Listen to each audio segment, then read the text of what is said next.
په نامه د خدای چې ډېر زیات بخښونکی او مهربانه دی. درنو او محترمو کتونکو او اوریدونکو، زه یم اکبر سیال او ما ستاسو دپاره راوړې ده د خیبر ټي وي په شیشه یوه ځانګړې خپرونه د پښتو ادب نن او پرون. په دې خپرونه کې به موږ د پښتو ژبې ادب او د ژبې په تاریخ په دې ټولو موضوعاتو خبرې کوو. خو لکه څنګه چې څرګنده خبره ده چې ادب یا د ژوند نور علوم هر څه چې وي بغیر د آسماني کتابونو نه یو علم هم د اسمانه نه راکوزیږي. باقي چې څومره فطري علوم دي او څومره سماجي یا ټولنیز علوم دي نو هغه په یو انساني ټولنه کې وده کوي او روزنه کوي. پښتو لکه څنګه چې د دې نوم نه ظاهره ده 15,000 کاله یو زوړ تاریخ لري او دغه قام دغه پښتون قام په دې غرونو کې په دې دشتونو کې او په دې صحراګانو کې د 15,000 کالو نه را په دې خوا میشت دی. څنګه چې انساني ټولنې او د هغې اقدار او د هغې سماجي آلات بدلیږي، د پیداوار رشتې او د پیداوار آلات چې څنګه بدلیږي، هغه شان په سماج کې په ټولنه کې په ټولنیز ژوند کې هم بدلونونه راځي. انسان چې دا سفر د زرګونو کالو نه تر دې دمه د مزل وکړو تر دې دمه را رسېدلی دی، نو د غار او د غر د دور نه واخله تر دې دمه چې د څومره مزل کړی دی نو دا د په یو انساني ټولنیز ژوند کې دننه کړی دی. په انساني ټولنیز ژوند کې ادبیاتو ته څه مقام حاصل دی، بیا خصوصا ژبه په یو سماج کې په یو انساني ټولنه کې څومره ارزښت لري او یو ژبه د یو قام دپاره څومره ضروري وي. نو دغه شان پښتو ژبه، پښتو ادبیات، د پښتو ادبیاتو تاریخ، پښتو ژبې او ادب ته ورپېښې ستونزې، خصوصا د لیک دود او املایي ستونزې او دغه شان نور بلا څیزونه دي چې هغه به موږ په دې پروګرام کې تاسو ته وړاندې کوو او زموږ ماهرین، زموږ سکالرز، زموږ پوهان د هغې نه به تپوسونه کوو او هغوی به تاسو له جوابونه درکوي. لکه څنګه چې ما وویې چې په دنیا کې 2 قسمه علوم دي چې یو ته فطري علوم ویلی شي او بل ته ټولنیز علوم. اوس ادبیات به ذات خود د ټولنیز علوم برخه ده، خو ادب داسې یو مضمون دی چې دا هم د فطري علومو احاطه کوي او هم د سماجي علومو. لکه یو ډاکټر چې وي نو هغه صرف د وجود یا د بدن پورې محدود وي او هغه ته دا پته وي چې په دې وجود کې دننه څه مسله ده، څه بیماري ده. دغه شان ادب چې دی نو هغه د دې انساني وجود سره د انساني سماج په هره ستونزه، په هره مسله، که هغه اقتصادي وي، که سماجي وي او که سیاسي وي، ادب دا ټول موضوعات په خپله لمن کې رانغاړي او په دې باندې خبره کوي. په دې پروګرام کې به وخت په وخت زموږ سره نوموړي پوهان او سکالران ګډون کوي. په ننني پروګرام کې خصوصا زه دا ویاړ ګڼم او سعادت خپل ګڼم چې زما ډېر زیات محترم ملګری او د دې دور هغه لیکوال چې د ګوتو په شمیر په لر او بر پښتونخوا کې یو څو لیکوالان دي چې د هغې د تحقیق او تخلیق سرچینې تاندې دي، تازه دي، او که زه دا ووایم چې هره میاشت پس یا 2-3 میاشتې پس هغې یو نوی کتاب لیکي، نو دا به بې ځایه خبره نه وي. زما دا مشر، زما دا ملګری مشر، من اگر چې د عمر په لحاظ کشر دی، خو مشر ورته ځکه ویم چې د علم په لحاظ زما نه ډېر زیات قوي دی، زما نه ډېر زیات محترم دی، او زما نه کار او زیار هم ډېر زیات دی. تر دې دمه دغه ملګري تقریبا 15-16 کتابونه لیکلي دي، چې په دې کې څه خو په انګریزۍ کې دي، څه په اردو کې دي، او زیاتره برخه په پښتو کې ده. او په دې کې نثر هم شته، په دې کې د فلسفیانه علومو یو ټچ هم شته، په دې کې تاریخ هم شته، په دې کې تنقید هم شته، او په دې کې شاعري هم شته. نو دغسې یو ډېر لوی پوهان د پښتو ژبې زموږ سره په دې پروګرام کې ګډون کوي. زه ستاسو سره معرفي کوم خپل محترم ملګری ډاکټر حنیف خلیل صاحب. ډېره مننه سیال صاحب. د ډاکټر حنیف خلیل صاحب په څنګ کې زما سره نن دویم میلمه دی د باجوړ د سیمې، چې د هغه رګ و ریښه د ترکلانیو سره مربوطه ده. د میدان اوسیدونکی دی او ترکلانی دی، او په ترکلانو کې اسماعیل زی دی. د پښتو ژبې یو ډېر خوږ ژبې شاعر دی، او زه ورته هرکلی وایم، ماهر تعلیم هم دی.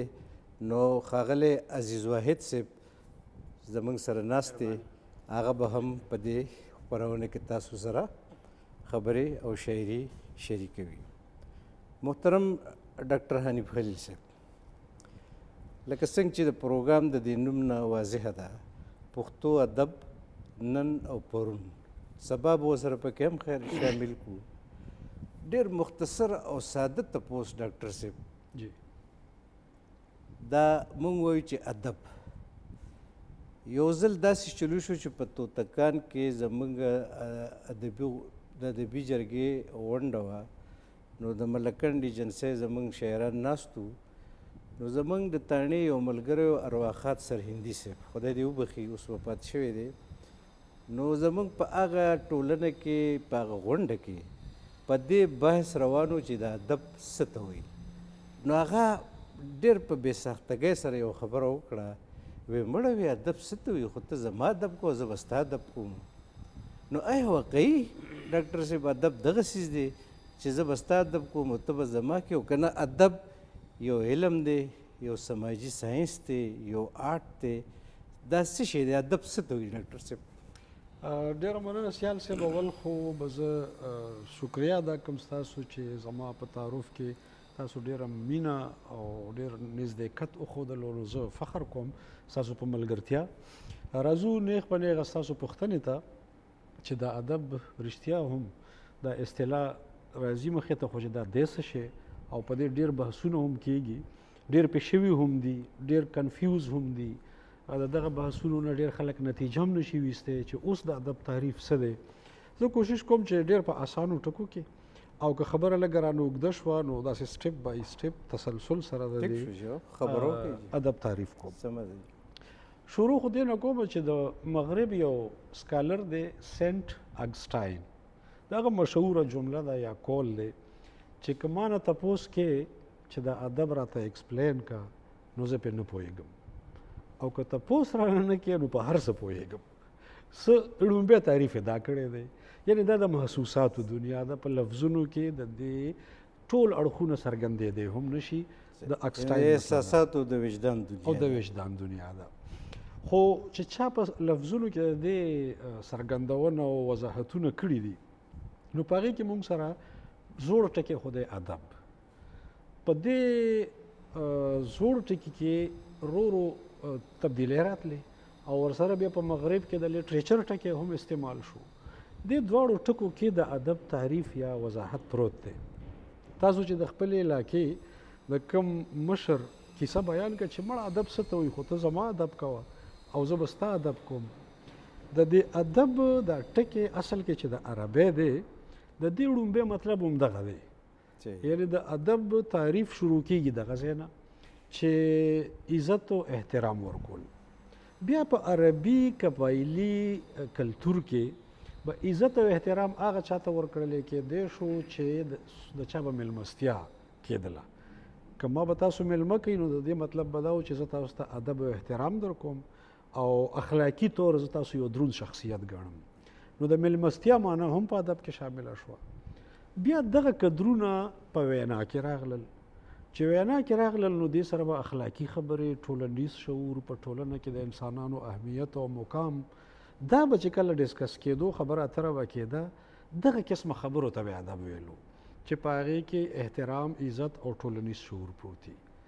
دغه خبرې چې تحریر ته راغلی نو د دې مطلب دا دی چې د ادب اوس هغه تحریر شو چې په هغې کې د ټولنې مسلې، نفسیات، سیاسیات او ټول اړخونه او هغه د انسان نه چاپیره چورلی او په مجموعي طور په ټولنه کې د انسان مقام، قدر، قیمت، اهمیت او احترام زیاتول، ټولنه ښایسته کول، په ټولنه کې امن او خوشحالي راوستل او د دې دپاره لیک کول او هغه خورول. دا شو ادب. ستاسو مطلب دا دی چې که په بازارونو کې، په میلو کې، په کلو کې، په پولو پټو کې، کارخانو کې دا په کروڑونو خلک ژوند کوي، نو دا خلک ژوند هم کوي او د ژوند سره سره خبرې هم کوي. بالکل. او بیا د دې خلکو خپل خوبونه هم وي. جی. نو آیا ډاکټر صاحب هر هغه انسان چې د شاعر یا ادیب نه وي نو د ده دا خبرې او د ده دا خوبونه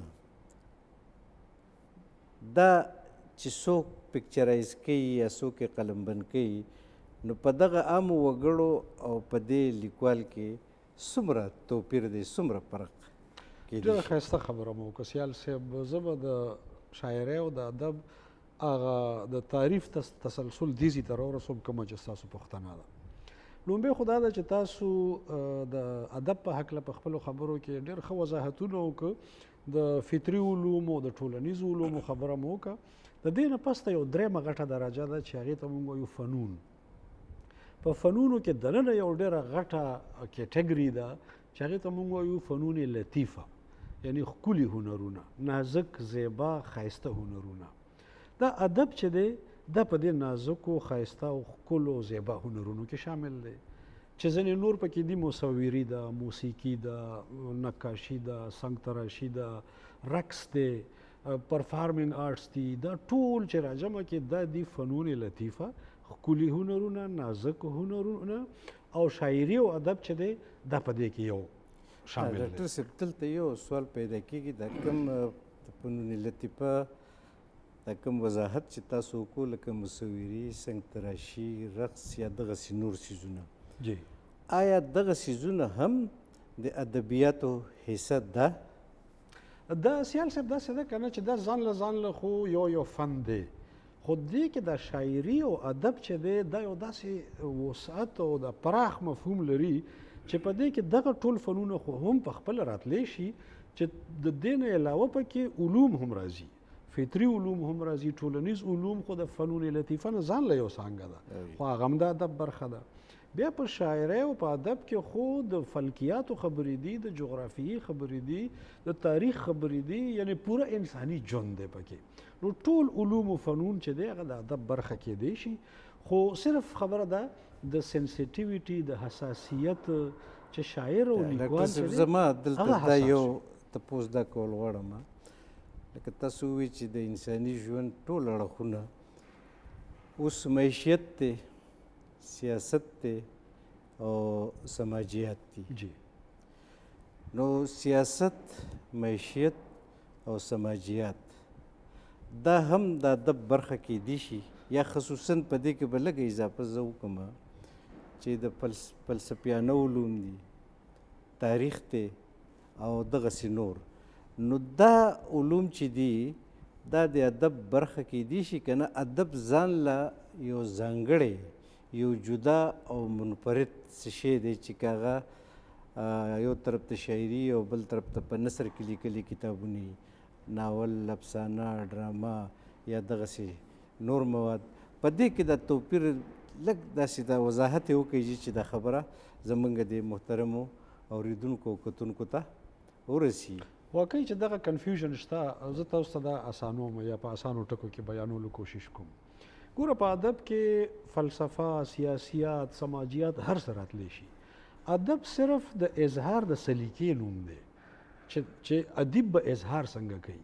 دغه سیاست دغه سماجیات یو سیاستدان هم بیانوي یو واعظ او مولانا هم بیانوي یو خبریال او صحافي هم بیانوي خو یو ادیب هم بیانوي. د ادیب سلیقه بدله ده هغه پکې جمالیات پیدا کوي ښایست پیدا کوي په خپل بیان کې زور پیدا کوي دغه د الفاظو انتخاب دغه ژبه دغه تخلیقیت تخلیقي زور. تاسو خبره کوئ تاسو پکې ډېره ښکلې خبره وکړه د جمالیاتو.